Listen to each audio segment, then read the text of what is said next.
con su estruendo y nos asombra con maravillas. El Rey de gloria, el Rey de majestad. Gracias sublimes, perfecto es su amor. Tomaste mi lugar, cargaste tú mi cruz. Tu vida diste ahí y ahora libre soy. Jesús, te adoro por lo que hiciste en mí.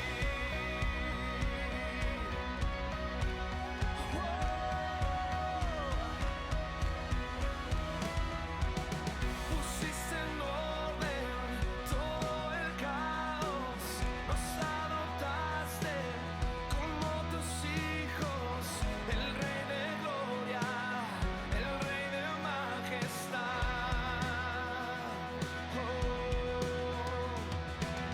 El que gobierna con su justicia y resplandece con su belleza, el Rey de gloria, el Rey de majestad. Gracias sublimes, perfecto es tu amor. Tomaste mi lugar, cargaste tú mi cruz. Tu vida diste ahí y ahora libre soy. Jesús, te adoro por lo que hiciste en mí.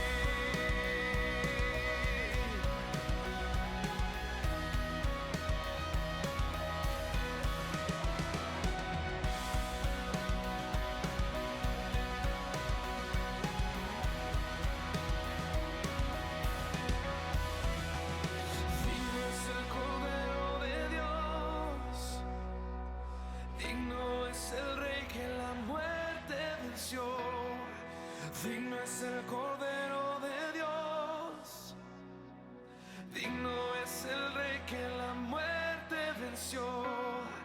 Digno es el Cordero de Dios, digno es el Rey que la muerte venció. Digno es el Cordero de Dios, digno es el Rey que la muerte venció. Digno es el Cordero de Dios, digno, digno. Gracias sublimes, perfecto es tu amor. Tomaste mi lugar, cargaste tú mi cruz. Tu vida diste ahí y ahora libre soy. Jesús, te adoro por lo que hiciste en mí.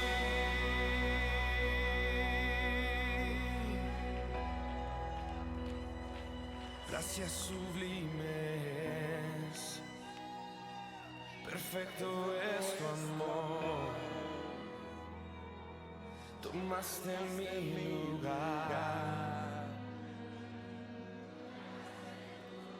Mi cruz, tu vida diste ahí y ahora libre soy.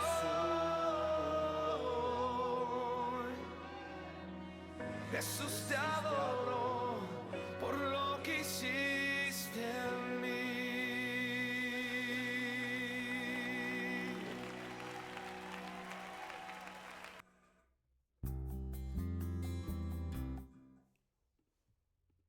y así es como le damos la honra y la gloria a nuestro amado Señor Jesucristo. Recuerda que la palabra dice que dejes todo en manos del Señor. Dice, encomienda al Señor tu camino, dice el Salmo 37 en el versículo 4. Encomienda al Señor tu camino y confía en Él y Él hará. Es lo que nosotros como hijos de Dios siempre debemos tener en cuenta. Por esa razón vamos entonces a en esta mañana dedicarle pues este valioso tiempo a nuestro Señor Jesucristo, pero sobre todo vamos a entender algo importante que está en las Escrituras y pues nuestro tema en esta mañana es básicamente planteado en lo que vamos a ver a exponer a continuación. La base bíblica para que podamos todos tener ya en cuenta y en este punto poder encontrarla está en Apocalipsis. Vamos a darle lectura a Apocalipsis capítulo 4, versículos del 1 al 5. Si te pones de pie, por favor, Santiago, y le das lectura a la palabra. Después de esto miré, y aquí una puerta abierta en el cielo, y la primera voz que oí, como de trompeta, hablando conmigo, dijo: Sube acá, y yo te mostraré las cosas que sucederán después de estas. Y al instante yo estaba en el espíritu y he aquí un trono establecido en el cielo, y en el trono uno sentado. Y el aspecto del que estaba sentado era semejante a piedra de jaspe y de cornalina, y había alrededor del trono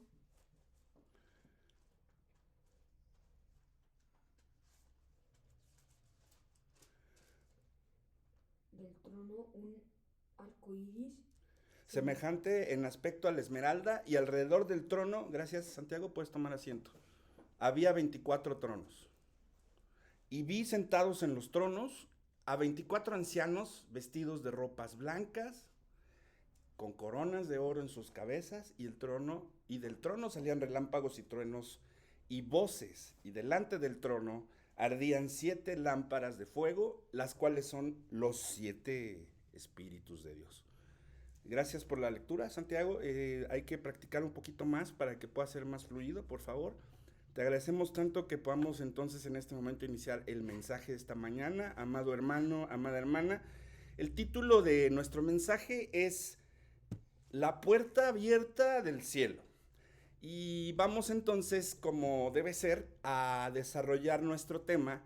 Ya leímos la base bíblica. Pensemos en algo sumamente importante. En este pasaje habla de cómo está Dios sentado en su trono. Hay 24 ancianos y teológicamente, de manera o de forma escatológica, podemos comprender que pueden estos ancianos representar las 12 tribus de Israel y 12 representantes en el contexto de nosotros como gentiles, que ahora también somos parte del redil de nuestro Señor Jesucristo. Este contexto lo puedes encontrar, por ejemplo, hablando de los 7 espíritus de Dios, en Isaías capítulo 11, versículo 2. No lo busquen en este momento, con mucha calma. Léanlo en su casa, porque estos espíritus que Dios, de alguna manera, no es que Dios tenga varios espíritus, es la proyección de 7 maneras en cómo el Espíritu Santo trabaja en tu vida. Esa es la razón de el por qué la palabra de Dios en este pasaje menciona los 7 espíritus de Dios. Ahora, pensando en este contexto, vamos a basarnos, como teológicamente también lo hacemos en la gematría. Recuerda que la parte de la gematría es aquello que estudia teológicamente el significado de acuerdo con las palabras o los simbolismos que la misma Biblia nos puede presentar. Es decir, si el griego está representado el número 5 con la letra V, lo mismo sucede en el contexto de la palabra en el Antiguo Testamento, porque está escrito en hebreo. Cada una de las letras de cada palabra tiene un significado numérico. En la menor A vemos 7 brazos que están descriptivamente establecidos, porque recuerda que el hombre le corresponde al hombre el número 6. Fuimos creados en el 6º día de la creación. Y cuando aceptamos o recibimos a nuestro Señor Jesucristo como nuestro Señor y Salvador, entonces el Espíritu Santo viene sobre nosotros y nos convertimos en un número 7 para poder desarrollar mediante el Espíritu Santo la perfección que Dios ha mostrado para que nosotros podamos estar cerca de Él. Esto En otras palabras, quiere decir o se define como santidad. Así entonces, llegamos al número 7, que para nuestro Señor es la perfección. Queridos hermanos y queridas hermanas, en esta hora es importante comprender lo más importante que podamos enfocar en cuanto a los últimos tiempos, y la pregunta es la siguiente. Si estamos hablando de la puerta que está abierta en el cielo, para todos aquellos, como dice Juan 3:16, que no pueden perder si quieren y que pueden obtener la vida eterna, la siguiente pregunta es la siguiente. ¿Pasará la iglesia por la gran tribulación o por la puerta abierta? Esta es una pregunta sumamente importante que ha sido debatida y discutida durante muchos años. Hoy vamos a compartir las verdaderas posturas, y una de ellas es que la iglesia no va a pasar por la gran tribulación. Entonces, la primera verdad que quiero destacar en esta hora, en esta mañana, es que Dios no nos ha puesto para ira, sino para salvación. Entonces, comprendiendo esto, vamos a la base fundamental, que existen 3 tipos de ira: la ira de Dios, la ira de Satanás y la ira del hombre.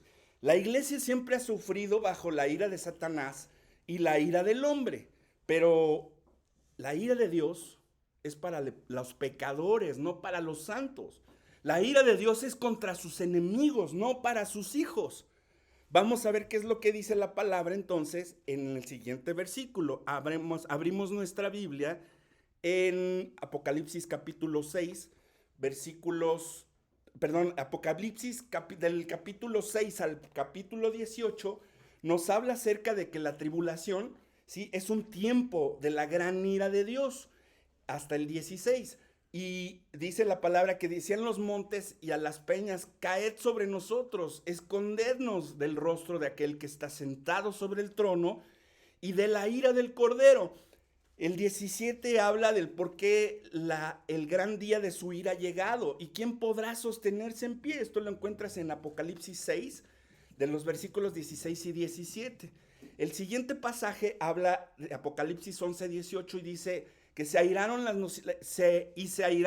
las naciones y tu ira ha venido. Y salió del altar otro ángel que tenía poder sobre el fuego y llamó a gran voz al que tenía la hoz aguda, diciendo: mete tu hoz aguda y vendimia los racimos de la tierra, porque sus uvas están ya maduras. Y el ángel arrojó su hoz en la tierra y vendimió la viña de la tierra, y echó las uvas en el gran lagar de la ira de Dios, y fue pisado el lagar fuera de la ciudad, y del lagar salió sangre, y hasta los frenos de los caballos por 1,600 estadios. Vemos entonces, amados hermanos y amadas hermanas, en esta mañana, cómo Dios nos muestra que de alguna manera esta ira, este momento que estamos nosotros planteando en esta mañana, no es para ninguno de sus hijos, es para la gente que no ha creído todavía en Jesús como su único y suficiente Salvador. Este es el tiempo de ira, y todos los versículos mencionados en este capítulo muestran claramente que la tribulación es un tiempo en donde la ira de Dios se va a llevar a cabo.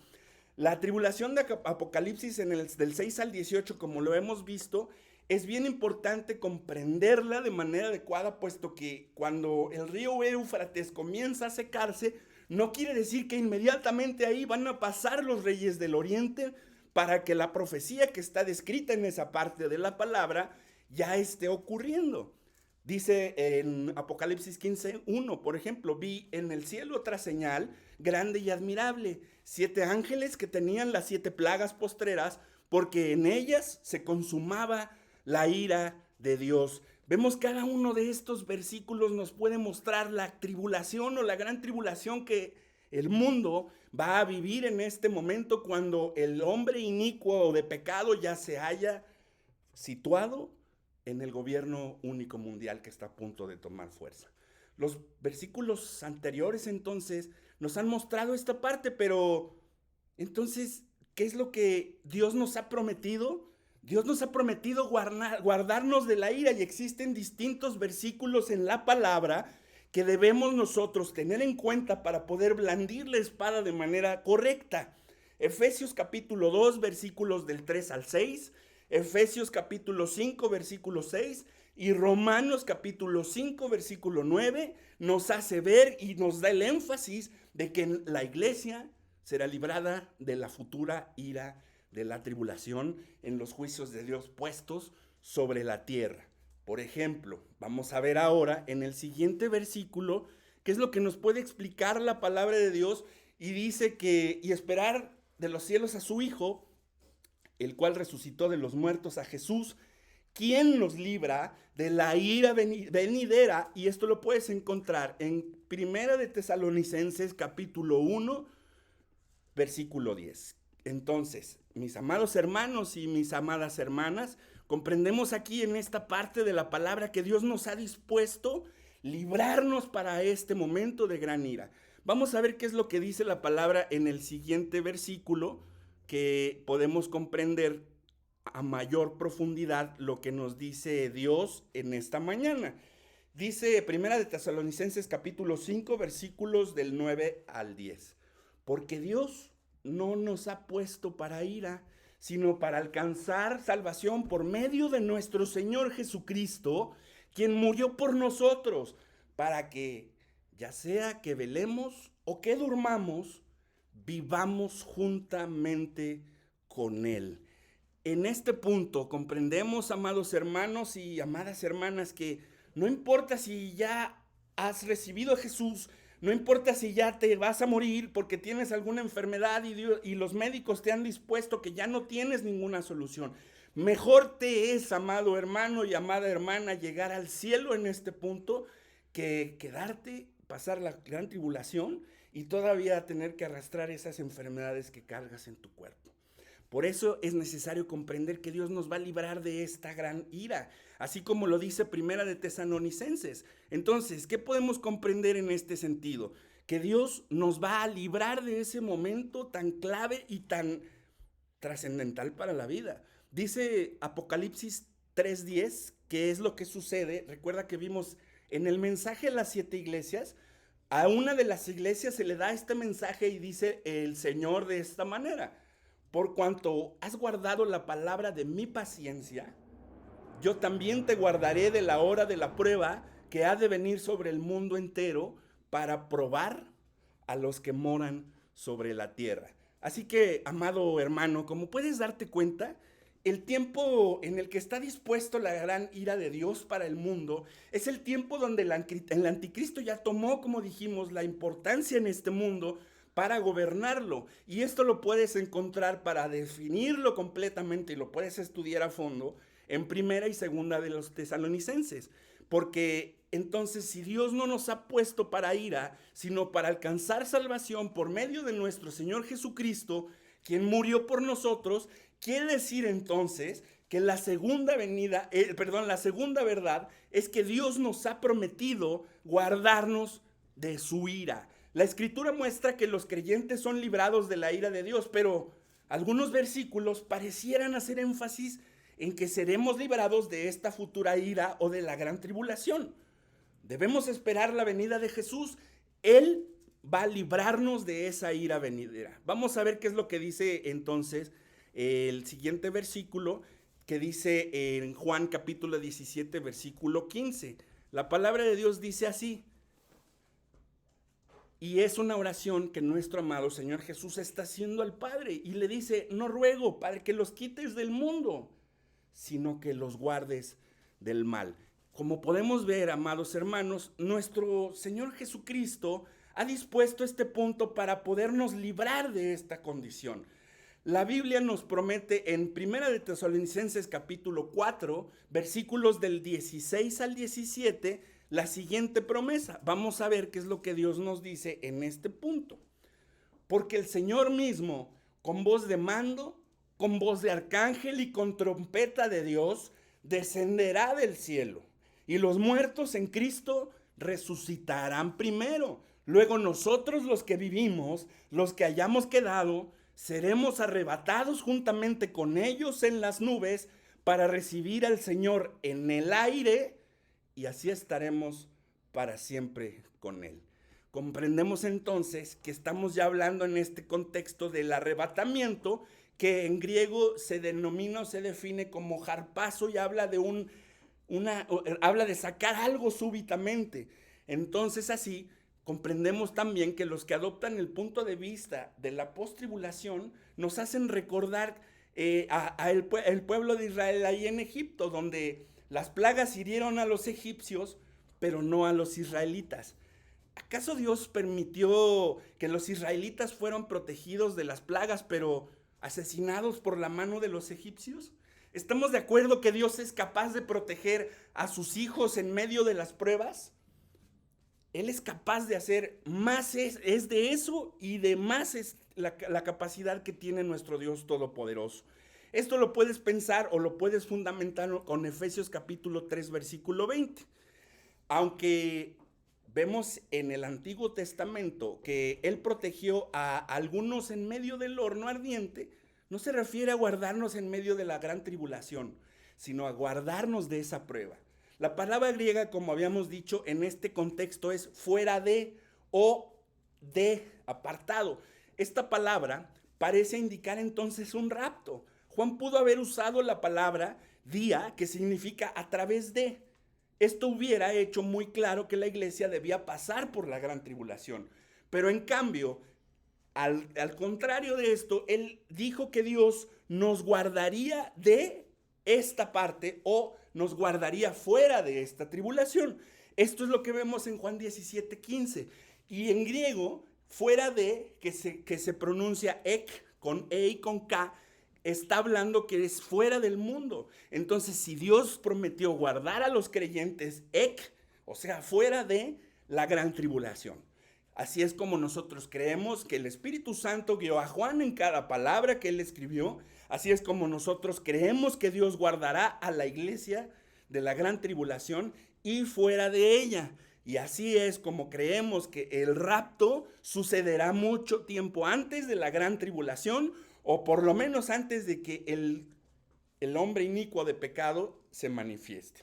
En otras palabras, Él nos va a guardar del tiempo de la tribulación, y hay diferencia entonces entre el tiempo de un acontecimiento y el acontecimiento mismo. Hay diferencia en la hora de la merienda y cuando ya estás comiendo tu merienda. Hay diferencia entre la hora de un partido de fútbol y cuando el partido de fútbol ya inició. La hora de la tribulación es muy diferente a cuando la gran tribulación ya está llevándose a cabo.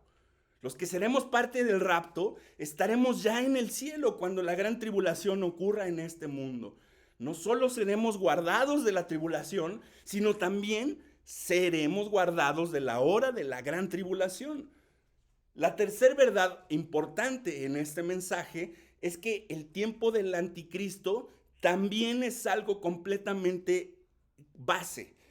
Vamos a ver en el siguiente versículo, que es segunda de Tesalonicenses capítulo 2, versículo 3.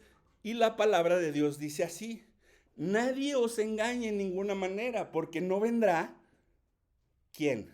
Nuestro Señor Jesucristo, en su segunda venida, sino que antes se manifiesta el hombre de pecado, venga la apostasía primero, y después que se manifieste el hombre de pecado, o sea, el hijo de la perdición. Estamos hablando del anticristo. Es aquí entonces donde entendemos que ya estamos viviendo la apostasía, amados hermanos.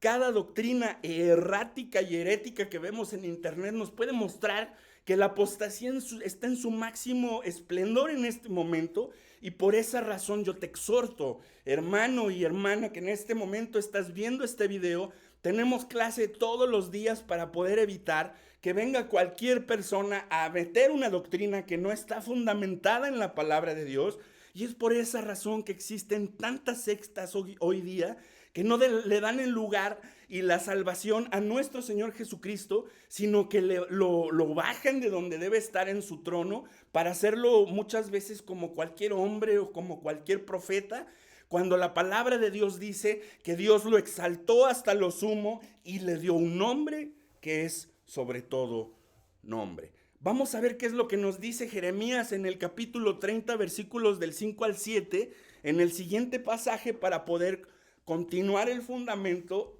basado en la palabra, porque así ha dicho Jehová. Hemos oído voz de temblor, de espanto y no de paz. Inquirid ahora, mirad si el varón da a luz.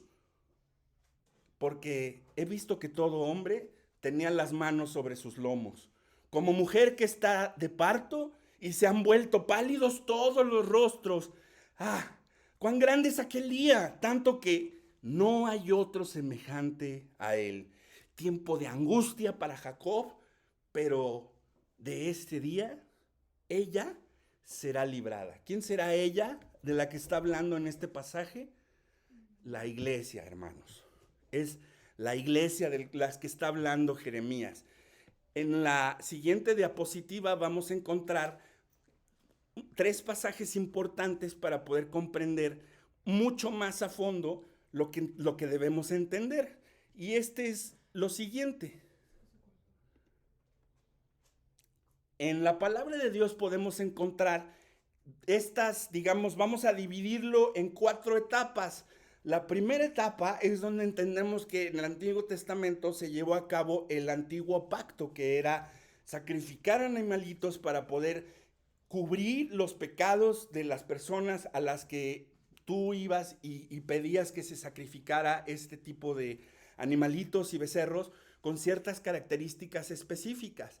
Posteriormente, en el nuevo pacto viene nuestro Señor Jesucristo, da su vida por nosotros, derrama hasta la última gota de su sangre en la cruz, y es donde nosotros entramos ahora como iglesia, seamos judíos, seamos griegos o seamos gentiles. El hecho de recibir a Jesús como nuestro único y suficiente Salvador nos da en ese momento la oportunidad de poder ser hechos hijos de Dios y lograr quitarnos de la ira venidera. En 1 Tesalonicenses 4, del 16 al 17, entendemos lo que es el harpazo, que es el arrebatamiento, es lo que ustedes ven en la segunda línea de la izquierda a la derecha, por la parte superior, es donde inicia la gran tribulación, y en ese periodo de tiempo, en los cielos se están llevando a cabo las bodas del Cordero, para posteriormente bajar con el Señor Jesucristo, pisar tierra con Él, y entonces ahí es donde se presenta el Armagedón o la batalla de Gog y Magog.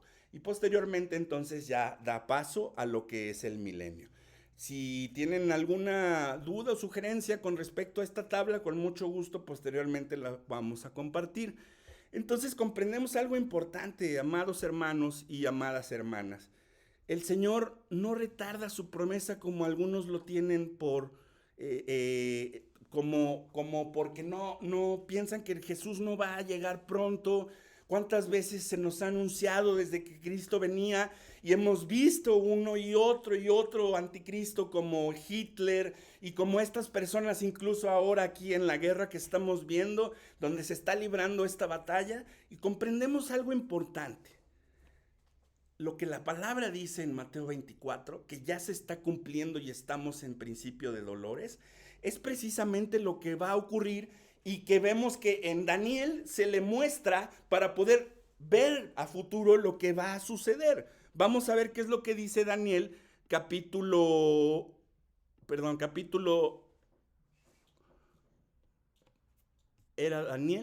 capítulo 12, versículo 1. Van a ver aquí el siguiente pasaje, está equivocado, no es segunda de Pedro 3:9, es Daniel capítulo 12, versículo 1, y la palabra de Dios dice: en aquel tiempo se levantará Miguel, el gran príncipe que está de parte de los hijos de tu pueblo, y será tiempo de angustia, cual nunca fue desde que hubo hasta entonces, pero en aquel tiempo será libertado tu pueblo y todos los que se hallen escritos en el libro. Como podemos entonces seguir reafirmando, es como entramos a la cuarta parte de la verdad que estamos hoy exponiendo, y esta es la más importante. El rapto de la iglesia es un evento diferente a la segunda venida de Cristo. Muchas personas, hermanos y hermanas, confunden el momento o creen que es un momento ligado exactamente uno después del otro y tienen distintas temporalidades. El rapto es un evento en donde la iglesia es tomada de la tierra y llevada al cielo para estar con el Señor antes del inicio de la gran tribulación. La segunda venida de Jesús es el evento en el que Él regresa a la tierra pisando ahora sí tierra, no en las nubes, y esto ocurre después de la gran tribulación. Es importante entonces, amados hermanos y amadas hermanas, interpretar correctamente la palabra de Dios, y recuerda este versículo base para que lo sepas de memoria y puedas entonces llevarlo a cabo. Segunda de Timoteo 2:15 dice la palabra de Dios lo siguiente: procura con diligencia presentarte ante Dios aprobado como obrero que no tiene de qué avergonzarse y que usa bien o que traza bien la palabra de verdad.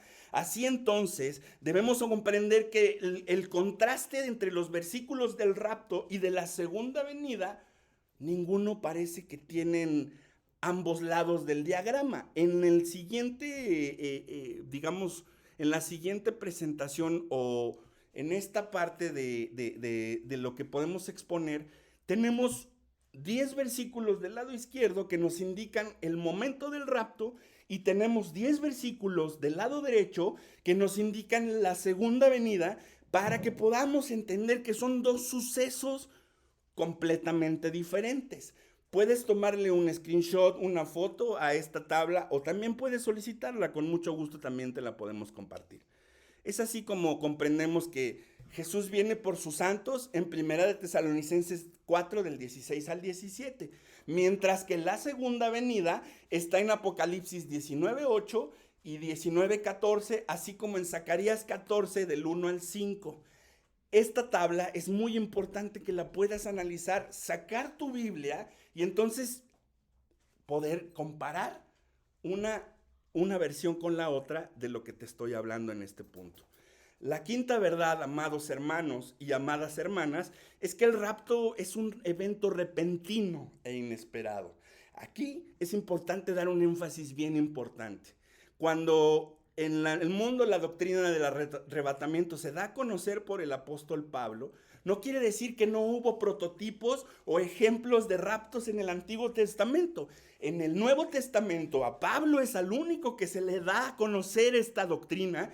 Y lo más importante que debemos comprender es que cuando dice que Él va a venir como ladrón en la noche, no quiere decir que va a ser algo que nadie vea, que nadie conozca y que nadie se dé cuenta. Por supuesto que al desaparecer miles y millones de gentes alrededor del mundo, el mundo va a convulsionar y va a llegar a un colapso social tratando de comprender a dónde nos hemos ido. Y naturalmente que todos sabemos qué es lo que van a implicar.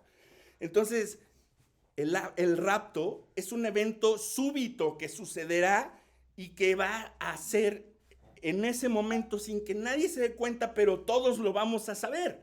Es decir, que en un abrir y cerrar de ojos, los muertos en Cristo resucitarán primero, y entonces los que vivimos seremos arrebatados juntamente con los demás en las nubes. La Biblia no nos dice que nos preparemos para la tribulación, ni nos dice que vigilemos para pelear contra el anticristo. Cada uno de los siguientes versículos nos enseña sobre el inminente momento que va a suceder, y este es el retorno de Jesucristo también. Estos versículos enfatizan que debemos estar alerta y velar por nuestro Señor. Vamos a ver la siguiente diapositiva para poder comprender lo que te estoy explicando. Dice Mateo 25:13, velad, pues porque no sabéis ni el día ni la hora en que el Hijo del Hombre ha de venir.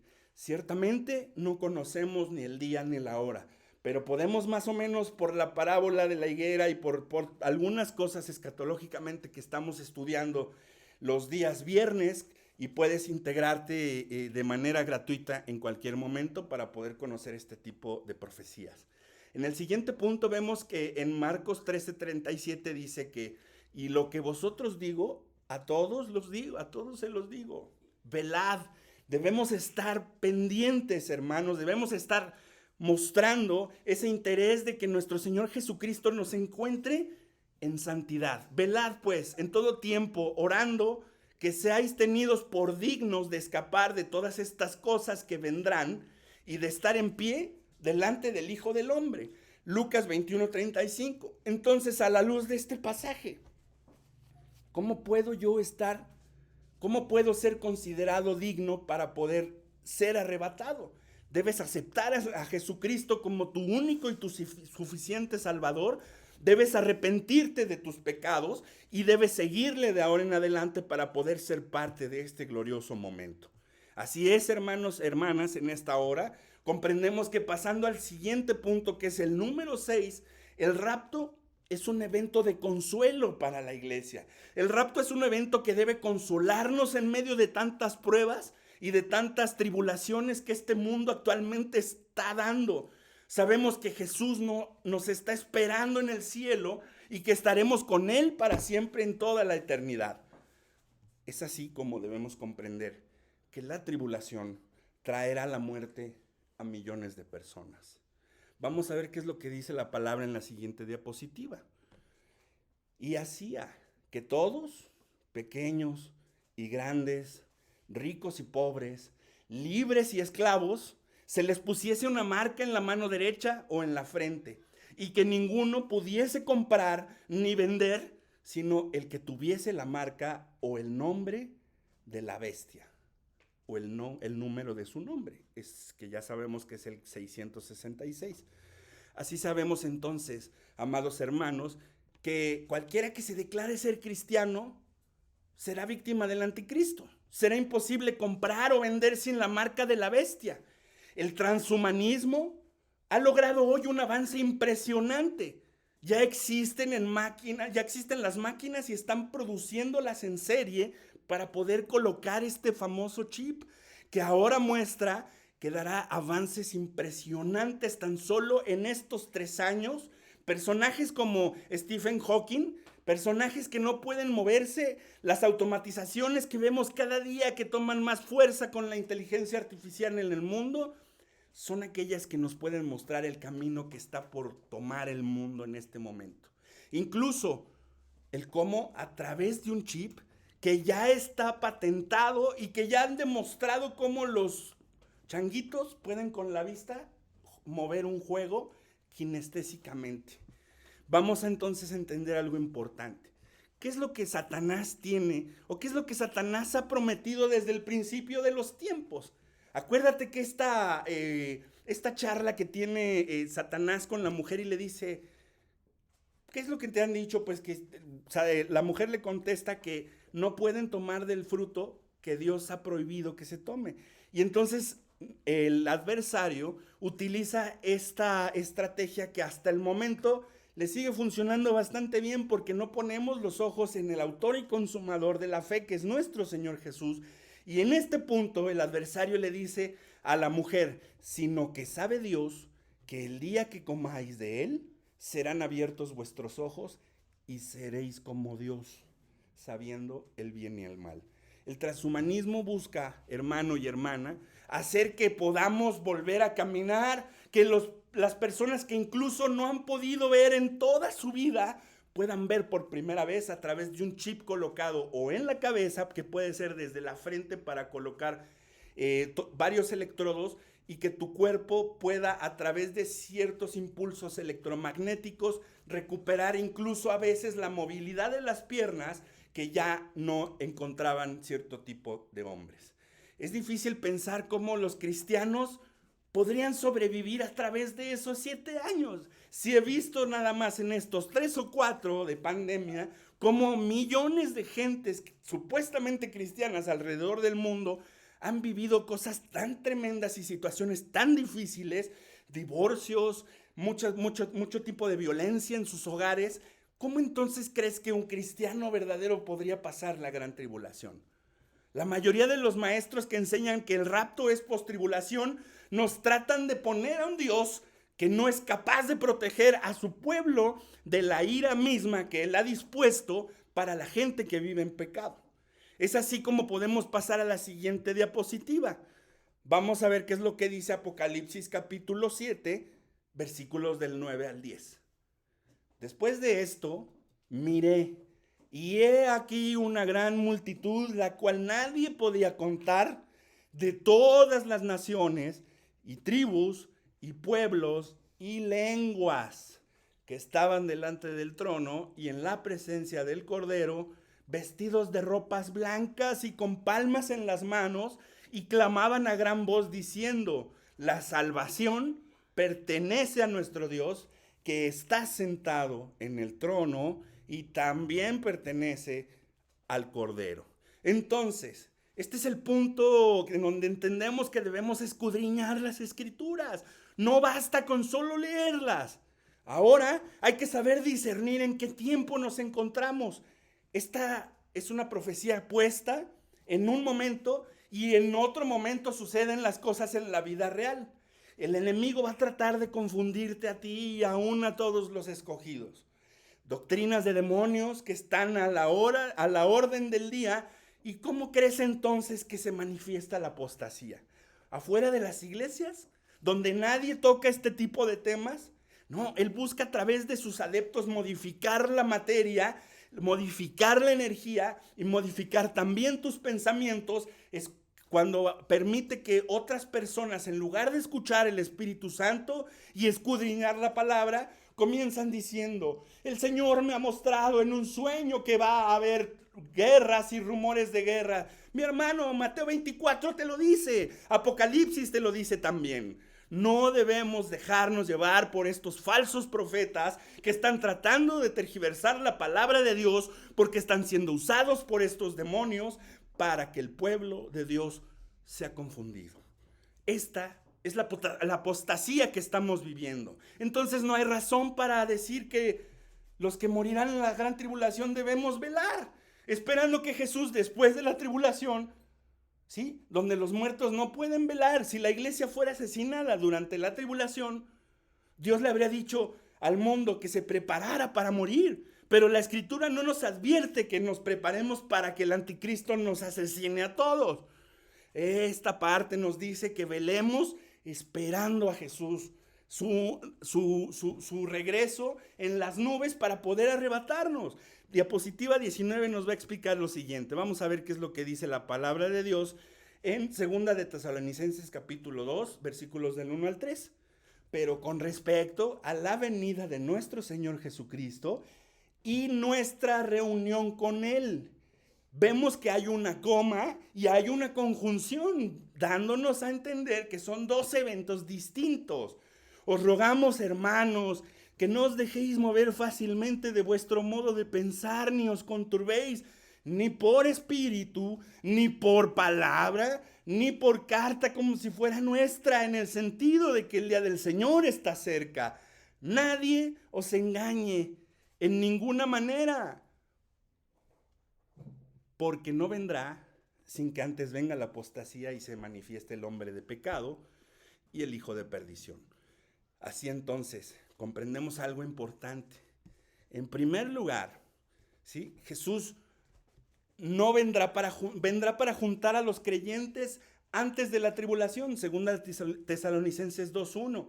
Y en ese momento no pisará la tierra, sino que lo encontraremos nosotros en el aire o en las nubes, dice la palabra. Vamos a ver entonces en este segundo punto qué es lo que la palabra nos dice en Génesis capítulo 5, del 22 al 24, para entender que también hermenéuticamente debemos fundamentar con el Antiguo Testamento. Si a Pablo fue el único que se le ha mostrado la doctrina del arrebatamiento o del rapto o jarpazo en el Nuevo Testamento, ¿cómo poder visualizar en el Antiguo Testamento este tipo de ejemplo o para fundamentar una doctrina? Ya sabemos que la palabra de la suma de la palabra es la verdad. Dice Génesis capítulo 5, 22 al 24, que en este punto habla del primer prototipo de rapto o arrebatamiento. Dice que, y caminó Enoc con Dios, y después que engendró a Matusalem 300 años, y engendró hijos e hijas, y fueron todos los días de Enoc 365 años, caminó pues Enoc con Dios, y desapareció porque le llevó Dios. Este es el primer ejemplo de rapto o de arrebatamiento que podemos encontrar en la palabra de Dios. El segundo, ¿quién fue?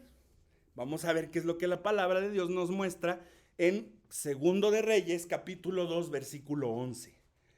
Y aconteció que yendo ellos y hablando, y aquí un carro de fuego con caballos de fuego, apartó a los dos, y Elías subió al cielo en un torbellino. Entonces vemos, hermanos y hermanas, que El segundo ejemplo de rapto o arrebatamiento fue el profeta Elías mientras estaba con Eliseo, quien fue su sucesor.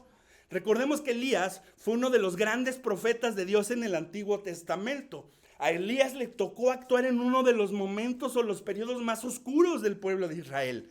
En cuanto a la apostasía imperante, el pueblo de Israel se hallaba casi totalmente apartado de Dios, rindiendo culto a dioses paganos y a Baal, como lo puedes ver en 2 de Reyes 2:11. Vamos a ver el siguiente, que es el tercer ejemplo de arrebatamiento, y es este.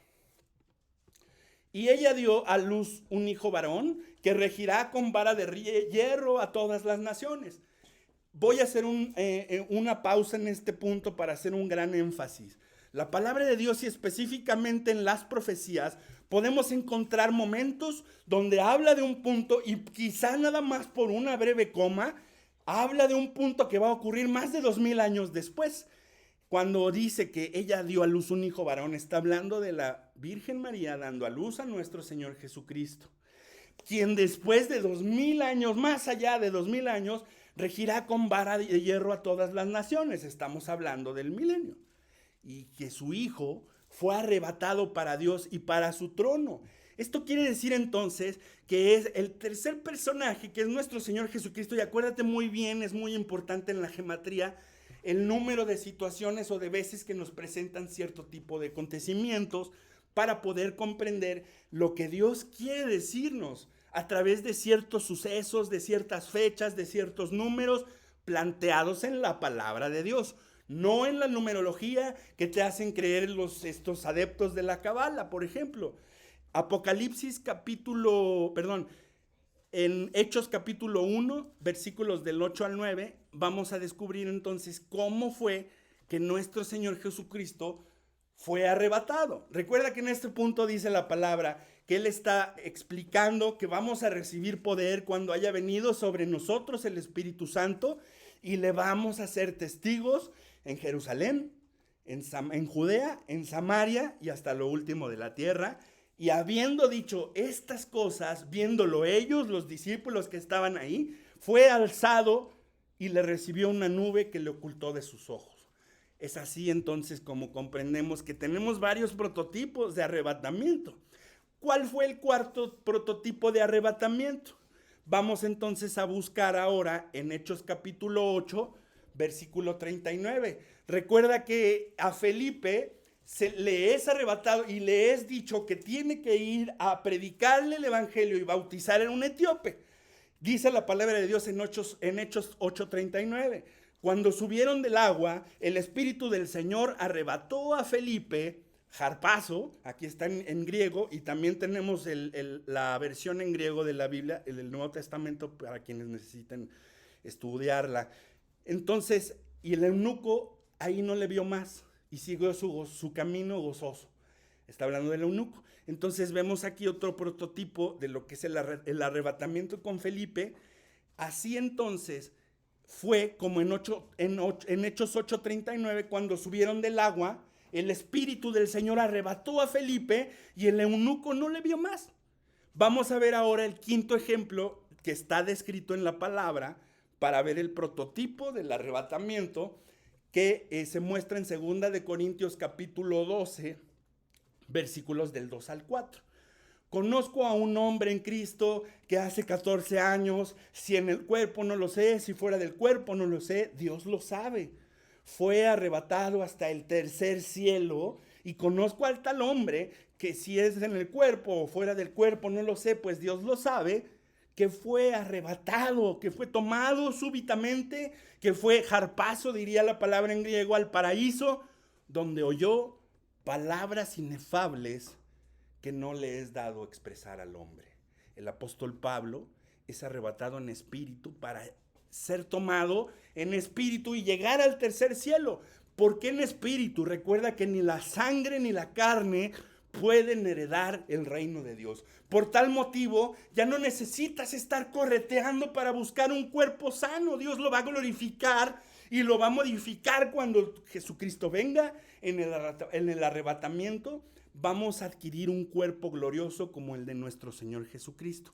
Si quieres aprender un poco más acerca de esta modificación genética que vamos a sufrir, con mucho gusto puedes inscribirte a las clases de teología, hermenéutica y escatología que damos de martes a viernes, ahí en Facebook y también en nuestra página web. Así entonces comprendemos que el sexto punto del arrebatamiento o el prototipo sexto del arrebatamiento va a ser el de la iglesia y va a ocurrir pronto. ¿Te das cuenta? Número 6 nuevamente, el número del hombre, que necesita el Espíritu de Dios para poder lograr la santidad adecuada y ser arrebatado y recibir al Señor en las nubes. Qué glorioso momento, pero a la vez qué importante entender que si tú no estás en santidad y no eres salvo, es decir, que no has aceptado a Cristo como tu Señor y Salvador, no te vas a ir en el rapto y vas a tener que pasar por la gran tribulación. Imagínate si te es difícil ahora conseguir alimento para tus hijos, qué difícil será conseguir alimento sin ponerte la marca. En conclusión, es importante observar los sucesos actuales que van ocurriendo en nuestro mundo. En Siria, el terremoto devastó esta región. En Chile, los incendios están arrasando todo lo que conocen en terrenos y en ubicación ahí geográficamente hablando. Es increíble, amados hermanos y amadas hermanas, que el mundo está colapsando. El mundo está en una convulsión por causa del pecado. Podemos pensar que Dios ha sido justo cuando se ha llevado a miles y millones de niños sirios y en esa parte donde el mundo ha sido devastado por el terremoto. El amor de Dios es tan grande que esos niños pequeños que pueden entrar directamente al cielo no van a crecer siendo idólatras y apóstatas en este mundo. Es así como el amor de Dios se muestra ante los demás. Comprendamos algo importante, amados hermanos y amadas hermanas. Este momento es trascendental para todos y cada uno de los hijos de Dios. Estamos sin lámpara, sin aceite, no predicamos el evangelio, nadie está tomando clases entre semana porque creen que ya Jesús ha mostrado nuestra salvación y ya es suficiente. Recuerda que debemos perseverar y cuando la palabra dice perseverar, no está hablando de que debas hacer obras para tu salvación. Efesios 2, capítulo 2, versículos 8 y 9 dice que es por fe y es porque es un regalo de Dios. Por gracia somos salvos por medio de la fe y esto no es de nosotros, es un don de Dios y no es por obras para que nadie se gloríe. Entonces, ¿qué es lo que tenemos que hacer para poder lograr ser arrebatados? ¿Quién me puede decir qué es lo que necesitamos entender para poder entonces irnos con el Señor y no estar ahora aquí en la gran tribulación cuando vaya a ocurrir? Aceptar a Jesús como nuestro Señor y Salvador. Esa es la respuesta. Las inundaciones en Brasil llevaron caimanes hasta la misma ciudad. Vivimos en un tiempo tan grande y con tantas incertidumbres que la violencia, la injusticia, la inestabilidad política son cada vez más frecuentes. El pecado que ha azotado al mundo también nos recuerda la fragilidad de la vida y lo importante que es tener nuestra fe puestos y nuestros ojos en el autor y consumador de la misma, que es nuestro Señor Jesús. En medio de todas las dificultades, de los terremotos, de las guerras, incendios, muertes por todos lados, tenemos que recordar lo que Jesús nos ha dicho. Juan 16:33 nos lo dice y nos lo va a recordar todo el tiempo. Perdón. Un segundo. Estas cosas os he hablado para que en mí tengáis paz. En el mundo tendréis aflicción, pero confiad, yo he vencido al mundo. ¿Estás enfermo? Confía en Dios. ¿No tienes trabajo? Confía en Dios. ¿No sabes qué vas a darle de comer a tus hijos mañana? Confía en Dios. ¿No sabes qué es lo que va a pasar con tu cuerpo? Porque por más que buscas sanidad y estás buscando un hospital y otro y nada te funciona, tú confía en Dios. Es lo que tenemos que hacer. Confiar definitivamente en Dios a través de la salvación de nuestro Señor Jesucristo, Dice Juan 14:6 que Él es el único camino y es la verdad y Él es la vida. No importa lo que esté sucediendo a nuestro alrededor. Si confiamos en Dios, Él tiene un plan perfecto para cada uno de nosotros. Pero no lo puede llevar a cabo si tú sigues agarrando ese pecado que no quieres soltar. Esa pereza que no te deja levantarte todos los días, darle gracias a Dios y ver y buscar lo necesario para que Dios te bendiga. Así que en lugar de temer todo esto que está por venir, debemos estar agradecidos por tener la valiosa oportunidad de predicar el evangelio en los últimos tiempos. Debemos estar preparados para el regreso de nuestro Señor Jesucristo. Debemos trabajar arduamente para compartir el amor y la esperanza que tenemos en Él con aquellos que nos rodean. Recuerda, Judea, Samaria y hasta lo último de la tierra. El arrebatamiento sucederá cuando menos lo esperas. Jesús vendrá como ladrón en la noche. No porque sea secreto, sino porque será tan súbito que el mundo entero dirá que fuimos abducidos por los extraterrestres. Tú y yo sabemos ahora que estos seres o estas entidades espirituales pueden hacer lo que hicieron con la vara de Moisés, tratar de ponerse y anteponerse ante ella, pero Dios va a devorar a estos demonios, así como lo hizo en ese momento, para que Dios pueda guiarnos y darnos la fortaleza para perseverar hasta el fin, en la comprensión de que no podemos ser parte de Cristo y parte del mundo. Recuerda que la palabra dice que eso ante Dios es ser tibio. Debemos pedir que el Espíritu Santo, con su hermoso calor y su hermoso fuego, no para que hables barrabasadas, sino porque debes predicar y profetizar el evangelio. Y el evangelio no son palabras que nadie comprende, tratándote de ver como si fueras verdaderamente espiritual. Cuando quieras verte verdaderamente espiritual, ve y háblale de Cristo a las personas que se están muriendo sin Él. No en la iglesia hablando palabras que nadie te entiende y que no edifican más que a tu persona. El pecado no permite que seamos salvos, pero la salvación pertenece a Jesús. Él nos dio la redención por medio de su sangre derramada ahí en la cruz. Por eso Satanás ha cegado el entendimiento de las personas para que no les resplandezca la luz del evangelio. Por eso millones de iglesias tratan de estar buscando la manera de entretener a sus adeptos mediante alabanzas muy rítmicas, mediante supuestas demostraciones y milagros. ¿Cuándo pueden suceder milagros solo en la iglesia? Porque Jesús no iba a las sinagogas a hacer milagros. Jesús salía a las calles y resucitaba muertos, levantaba cojos y sanaba enfermos ahí en la calle, predicando que había en Él salvación. Esto es lo que tenemos que hacer. Aún viendo terremotos, aún viendo guerras, aún los rumores de guerras, las pestes, incendios, tsunamis, y no se arrepienten de sus pecados, y no se arrepienten de su idolatría. Pero este es el momento. Este es el momento donde Dios te está llamando a ti nuevamente. ¿Te has alejado de Él? Regresa a Él. Has estado compartiendo tu cuerpo, que debe ser el templo del Espíritu Santo, con personas que ni siquiera están casadas contigo. Y todavía tienes hijos pequeños esperando que Dios te lleve en el rapto. Te vas a quedar si no te arrepientes.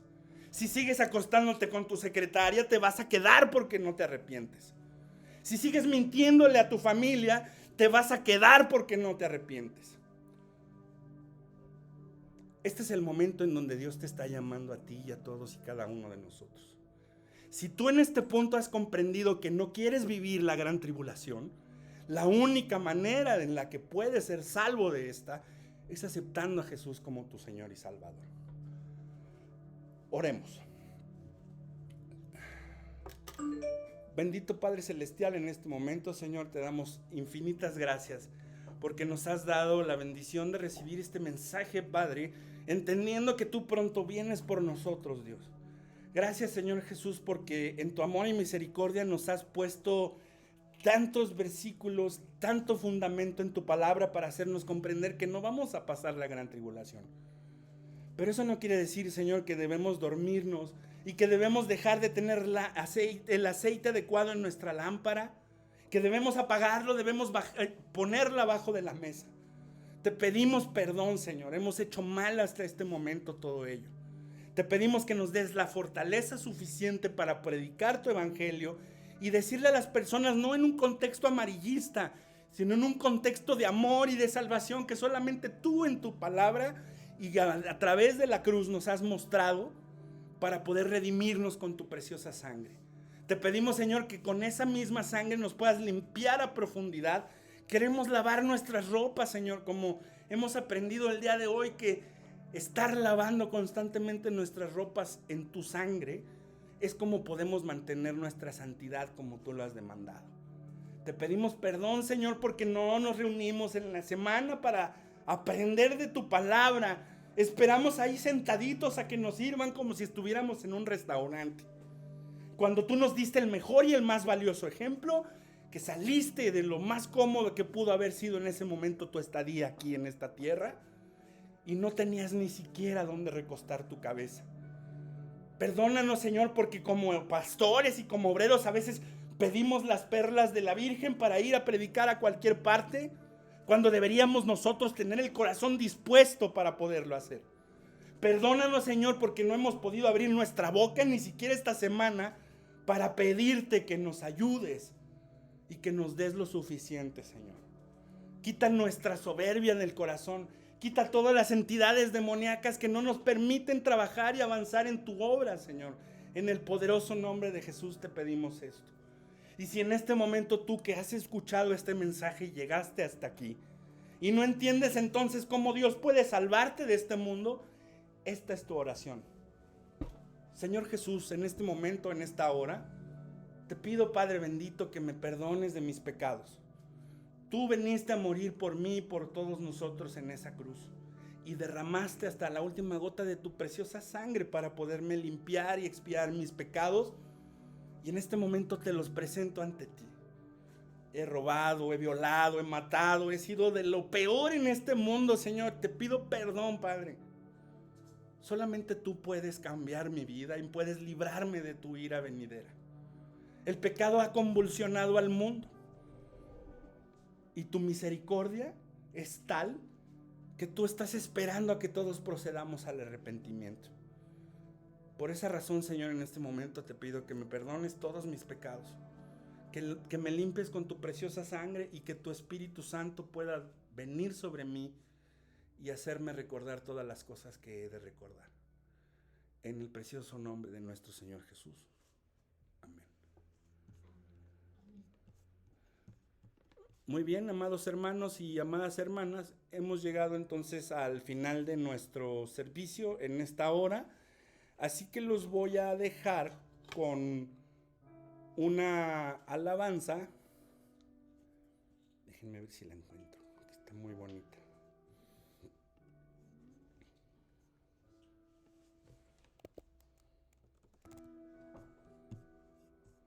Un segundito, ya ahí voy.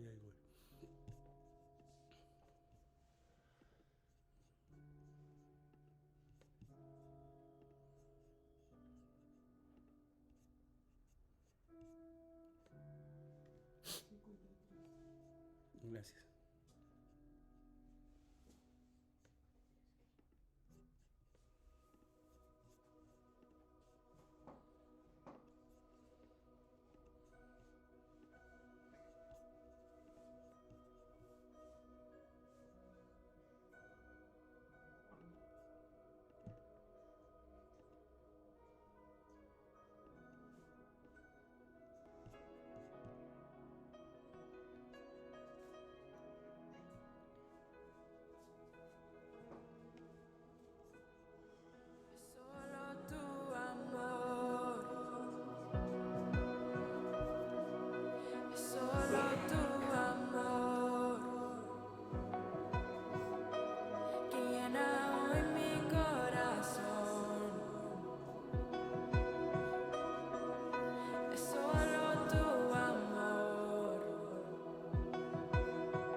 rostro contemplar. No me puedo alejar. Deseo estar donde tú estás, cerca de tu palpitar. Nada hay como tu amor. Nada hay como tu amor. Es Solo tu amor. si Y es solo tu amor que que llena hoy mi corazón. Que llena solo tu amor. Puedo alejar, no me puedo alejar de tu rostro contemplar. No me puedo alejar. Deseo estar donde tú estás, cerca de tu palpitar. Nada hay como tu amor. Nada hay como tu amor. Deseo estar donde tú estás, cerca de tu palpitar. Nada como tu amor. No nada hay como tu amor.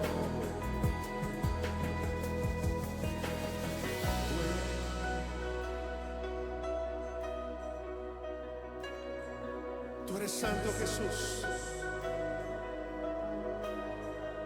Queremos estar donde tú estás para declarar tu grandeza, para confesar que no hay nadie como tú y que te amamos con todo nuestro ser. Alguien en este lugar, levante sus manos, levante su voz con nosotros y diga:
contemplar tu hermosura.